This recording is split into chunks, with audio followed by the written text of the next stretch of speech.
Hello everyone and welcome back to another video from Apps Academy.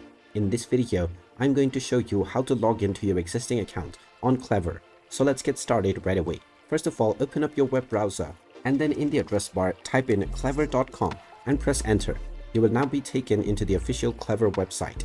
Now, right within the homepage, you will see the login options. Click on the drop-down menu at the top right corner and choose your appropriate login type. After choosing your login type, you will be asked to enter your credentials.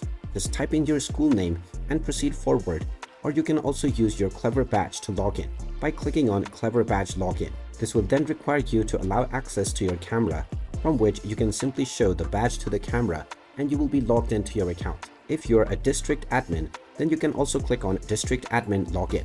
You can then simply enter your email address or your username that you have set up while signing up. Then type in your account password underneath within the password box, and finally click on the login button and you will be logged in to your Clever account right away. And there you have it. That is how easy it is to log into your account on Clever.